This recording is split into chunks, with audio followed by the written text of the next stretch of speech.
Joining us today is Gabe Grifoni. He's the CEO and founder of Rufus Labs. Hey, Gabe, thanks for joining us. Hey, Fritz, thanks for having me. I appreciate the time today. Let's start off at the top. For those who don't know who Rufus Labs is, maybe you can give do they still call it an elevator pitch? Oh yeah, they still call it an elevator pitch for sure. Log line, elevator pitch, yeah. Yeah, let's start there. Okay. Yeah, so at Rufus, we build wearable technology for enterprise workers. Think warehouse workers, manufacturing, people that can benefit from having their hands free. And we can learn a lot of things about how they do their jobs to provide some data to make it better and safer for them on the job. So this is B2B. You're selling into warehouses, into manufacturers. Yep. That's your main audience? Yeah. E-commerce and then manufacturers. Logistics is pretty much an underpinning of almost every business. If you're a manufacturer and you don't sell direct to consumer, you still have goods to move from one distribution center to another to distribute everywhere. So a lot of our customers are manufacturing or e-commerce, but they're moving a lot of goods and barcodes throughout, globally. And I took a little bit of a cheat tour of your website. I mean, some pretty cool stuff. And I'm not as familiar with, all the technology that people in warehouses use, but the fact that it looks like I could just wave my hand over a barcode and read it. I mean, the productivity there has to be huge. Yeah, there's definitely, it's a little more than a hand wave, but it's very easy. Yeah, we have a barcode, a hand, which actually the hand glove scanner increases productivity even fractionally more efficiently than a ring scanner. So we've kind of done a lot of that homework, and it makes the workers' lives a lot easier with what they have to do. And that's the main goal here. And that on the other side drives a lot of ROI for operations. They see a lot of improvement. And they look cool when they're walking out on the street with all that gear. Yeah. Well, we're all about empowering like a superhuman workforce. So how do we make workers more powerful and superhuman at their jobs is kind of why our brand and our tools and everything is kind of focused around that. So this is kind of an interesting time with the impact of COVID-19 hitting all kinds of business. How has it affected your business? Yeah. So, I think we're still figuring out. I think everyone is figuring out how it's really affecting their business. I think we've already seen some things happen. We had a customer that was going into trial, and they're one of the largest suppliers of food to the airline industry. So that project obviously was now pushed out 11 months. It's basically indefinite at this point because no one's flying, no one's delivering food to airlines. So we have seen it impact customers that are in areas that are heavily impacted. And then on the other side, you look at, an Amazon or an Instacart, hiring 120,000 new workers. There's a big uptick in demand on grocer and home goods. People don't want to go there even more than they did before. So that's going to uptick. So we've seen some customers, obviously they're going to face challenges, and, we'll do what we can to support them. And other customers will have a need to improve that productivity much quicker. And so then how have you and your business reacted to this? I mean, how have you looked at this kind of unpredictability and how things are going to go, and rejiggered how you're looking at your operations, cash flow, et cetera, to be prepared for whatever may come? That was the first thing, we did. We started working remotely about a week or so before. I think it was a state mandate here in California, somewhere in the first half of March, just because everyone could start to see the things coming, and the priority, was safety of the team, safety of the community, everyone around us. We formed a outbreak response plan. So we basically got everyone together on the team and said, how do we respond to an outbreak? This is something we hadn't developed before. No one thinks a once in a century outbreak is going to happen. You don't plan for that, but that was the first thing we did. And it was, across the gamut, internal and external. How does this change things at Rufus? And internally, it was, we're not going to hire anyone. We're going to do a hire freeze. We're not going to cut anyone. We're not going to lower any salaries. We're going to keep the team on mission and not expend any more than we currently have right now. And I think that also on a customer side, we've maintained certain marketing levels because we still have a good amount of inbound. I mentioned there are customers in the space that are now going to have a boom in demand. And those will we'll continue to service. And another thing we did was look at customers that might face challenges. Had one customer that delivered food to schools.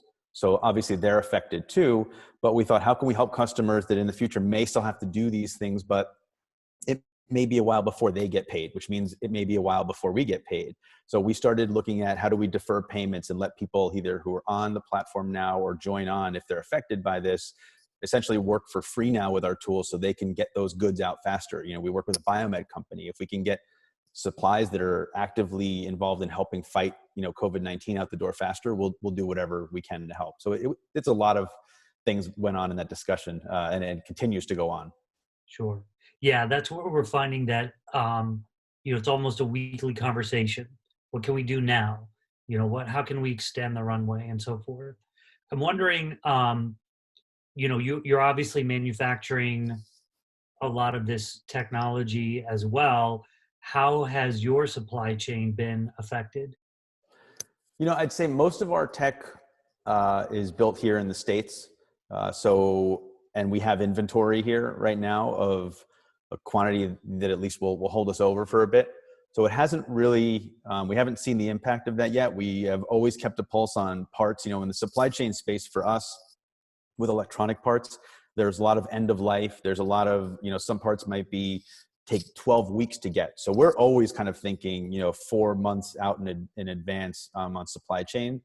So we've always kind of had that longer, if we have to have things ready in 4 months, we need to know it today. So we've always been thinking a little bit further on the supply chain. The stuff here in the States, again, we have inventory here. The stuff out of China, because we do OEM some solutions out of China, those items have actually come back online now as China has, I know Wuhan after 76 days opened up their lockdown. So parts of China have come back online and are now moving supply chain there. Got it.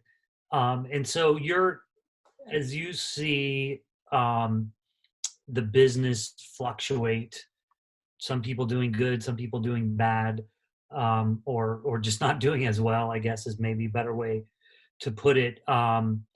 Do you feel positive about your prospects for the next few months? Yeah, I think right now everyone, no matter where you are, just because the fallout is still unknown, everything that will happen, and everyone's affected by this. It's the most terrible thing that's happened in our lifetime in terms of a tragedy, but it is the most united everyone has been on one front to help each other out, by social distancing or whatever we're doing. So I think that you need to have a long-term plan. This is not, for us, it's not a few months. I think you need to be prepared and ready to do things for the rest of the year, at least.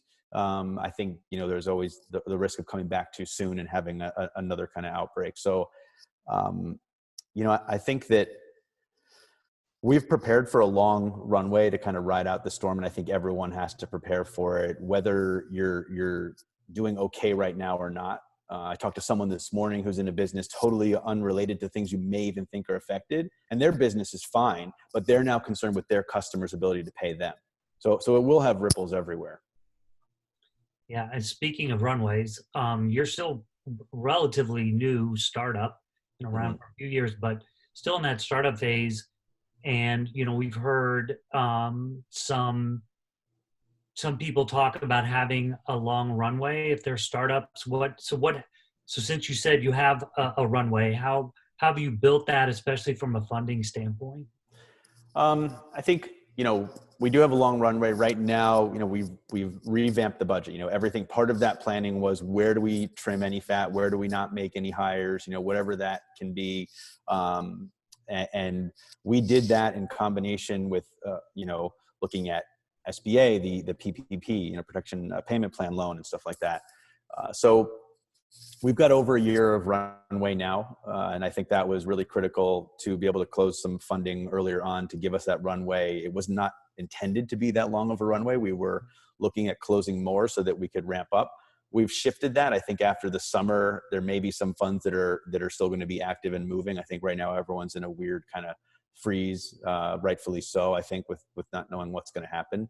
But, I think, and I talked to another startup last night that had just closed a round at the end of last year that would have given them 2 years of runway, and they're looking to get a loan and looking to raise a bridge because they're concerned at the the length on that. So I would say you need at least a year, runway to ride out whatever's happening.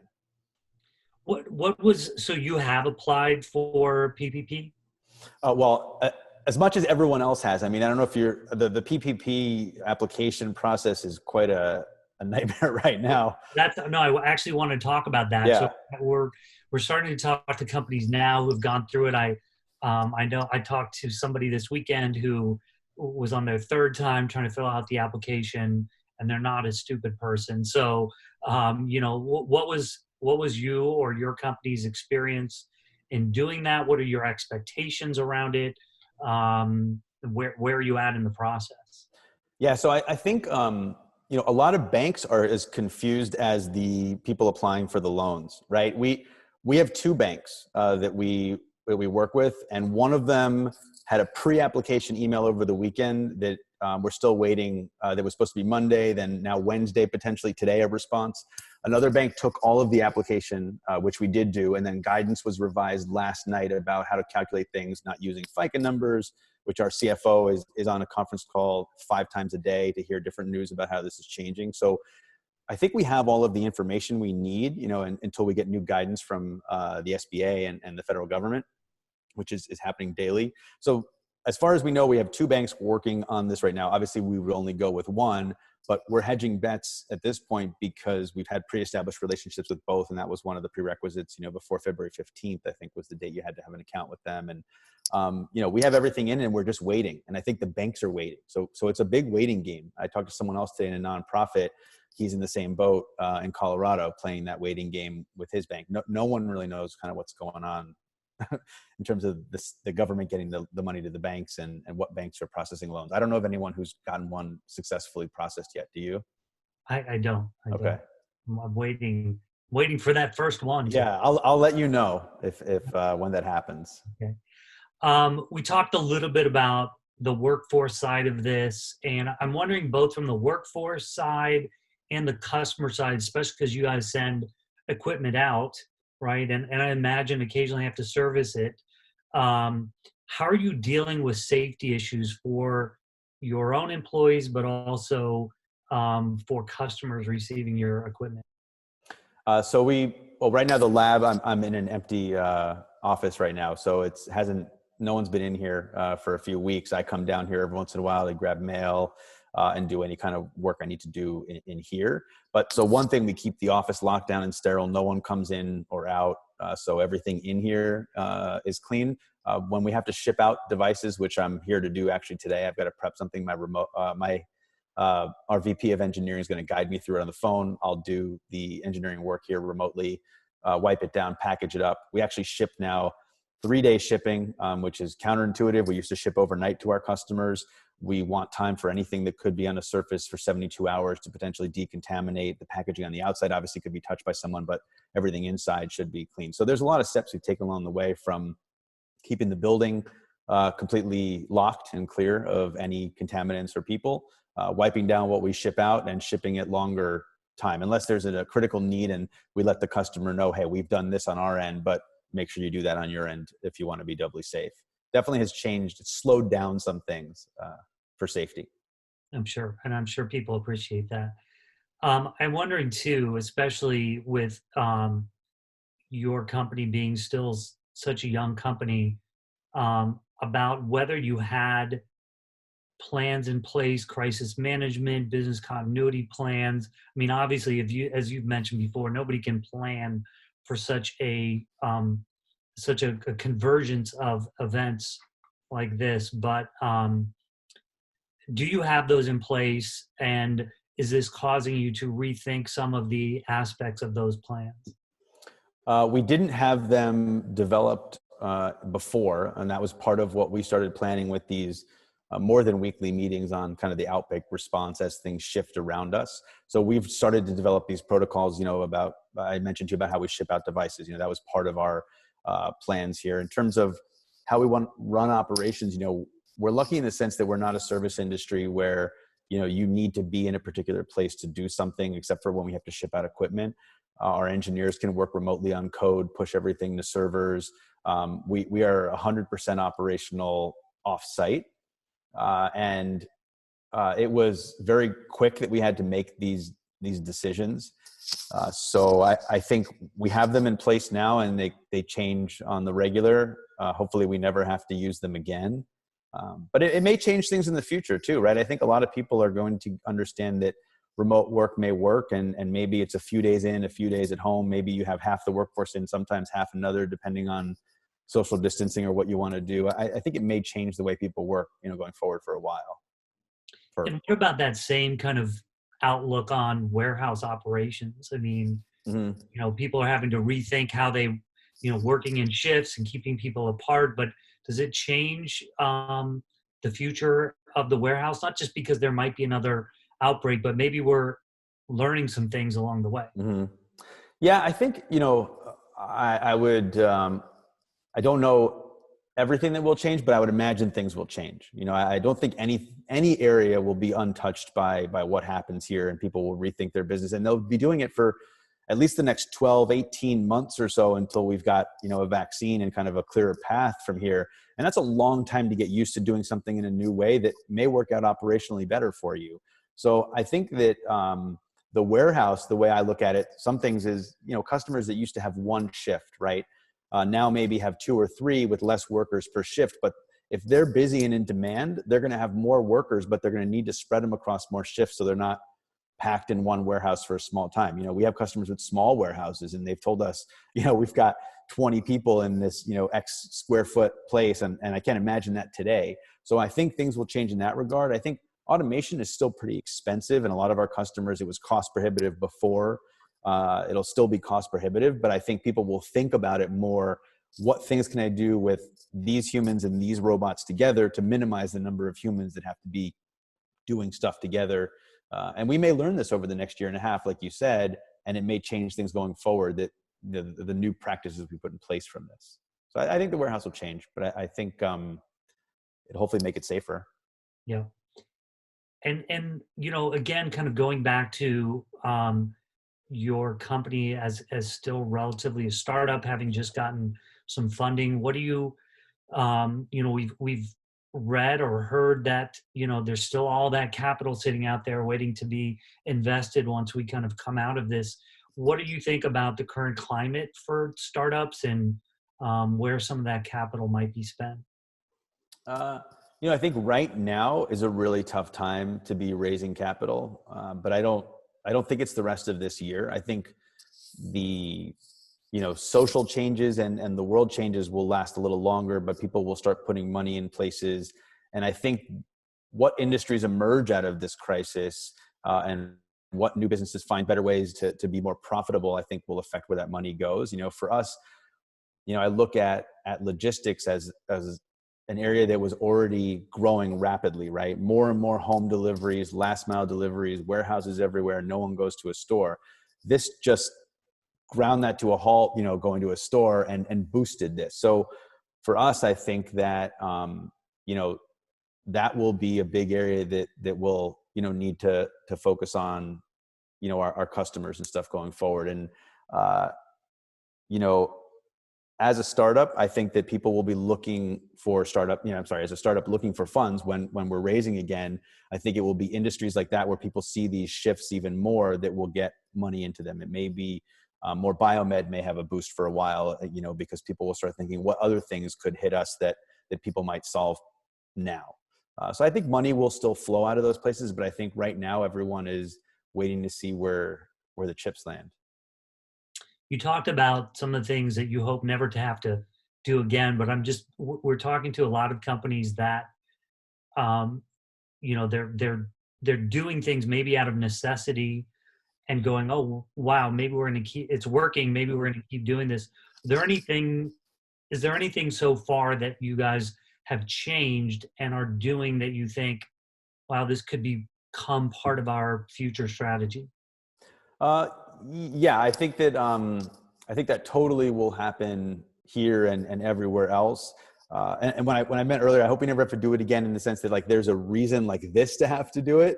But obviously there are good things that will come out of every terrible thing. And I think in this regard, like, I've always been okay with work from home. I know some people aren't, maybe enough stuff doesn't get done.